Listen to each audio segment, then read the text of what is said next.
अस्सलाम वालेकुम everyone. I hope आप सब ठीक ठाक होंगे। दिल से दुआ है कि पाकिस्तान का हर फ़र्द ठीक ठाक हो। अल्लाह ताला बहुत सारा खैर और करम करें अपना। सिंपल सी डेली रूटीन आपसे शेयर की है, व्लॉग को एंड तक ज़रूर देखिएगा।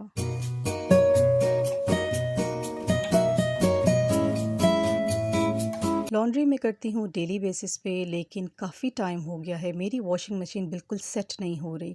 ऑटोमेटिक मशीन में सुना था कि एक दफ़ा फ़ॉल्ट आ जाए ना और प्रॉपर वो ठीक ना हो या उसका अच्छा मैकेनिक ना मिले तो फिर बार बार ये प्रॉब्लम क्रिएट करती है। कुछ ऐसे ही इश्यूज़ मेरी मशीन के साथ भी स्टार्ट हो गए हैं। खैर छत पे जाके मैंने अपनी जेठानी की मशीन स्टार्ट की।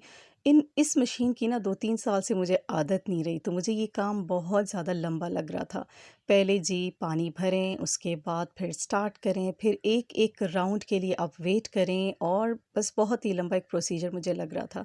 ख़ैर मैं डेली बेसिस पे कपड़े धोती हूँ तो इतना ज़्यादा मसला नहीं होता, कपड़े जमा नहीं होते।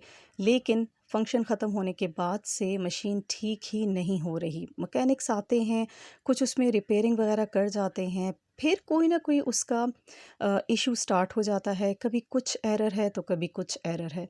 बारिश मुस्तकिल लगी हुई थी और साथ-साथ मैं कपड़े भी धो रही थी। मौसम बहुत खूबसूरत था, लेकिन इन बारिशों ने इतना भी डरा दिया है ना, जो लास्ट वीक हालात रहे हैं हमारे मुल्क के, जो सैलाब की कंडीशन थी, सच में बादल आते हैं तो मुस्तकिल यही दुआ दिल से निकलती है कि अल्लाह ताला अपना करम करें और इस पानी को हमारे लिए ज़हमत ना बनाएँ।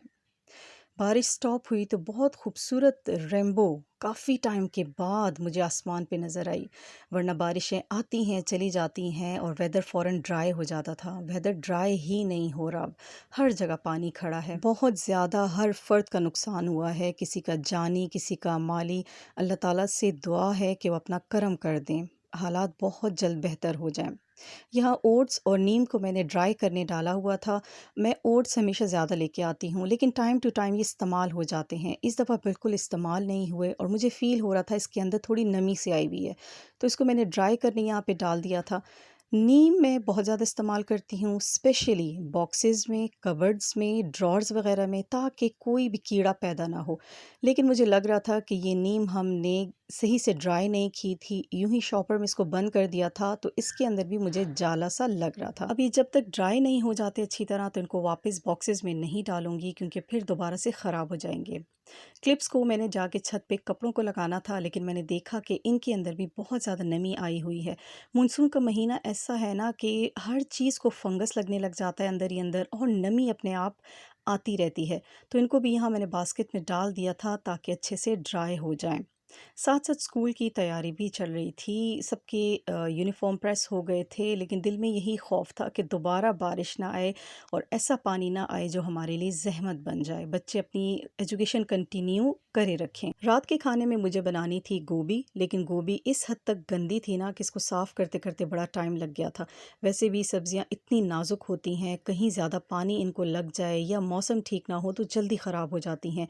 और अब की जो कंडीशन है पता नहीं उसमें सब्जियां ठीक से मिलती भी हैं कि नहीं, तमाम फसलें भी ख़राब हो चुकी हैं।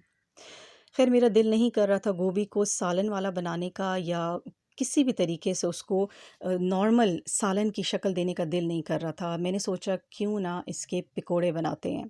आलू बैंगन के तो हम लोग खाते हैं, अब गोभी इतनी सारी आई है तो चलो इसी के पकोड़े इंजॉय करते हैं। थोड़ा-सा बेसन लिया, हाफ़ गोभी के मैंने पकोड़े बना लिए थे, हाफ़ गोभी मैंने बचा ली थी, अगर सालन वाली बच्चे माँगेंगे तो जल्दी से वो बन जाएगा। लेकिन मुझे बड़ी हैरानी हुई कि किसी ने भी डिमांड नहीं की कि प्याज़ टमाटर के साथ आप गोभी बनाती या गोश्त में डालती, किसी की कोई डिमांड ही नहीं आई। सब ने ये पकोड़े बड़े ही एन्जॉय किए। काफ़ी टाइम के बाद बने थे, आई थिंक रमज़ान के बाद मैंने ट्राई ही नहीं किए पकोड़े। रमज़ान में आप इतने ज़्यादा खा लेते हैं ना कि दिल बिल्कुल भर जाता है, और हमारे घर में डेली बेसिस पे बनते हैं रमज़ान में। सो काफ़ी टाइम के बाद जब ऐसे फ्राइड आइटम बनता है ना तो बड़े क्या बच्चे भी बहुत शौक से खाते हैं। बेसिक मसाले मैंने बेसन में डाले थे, नमक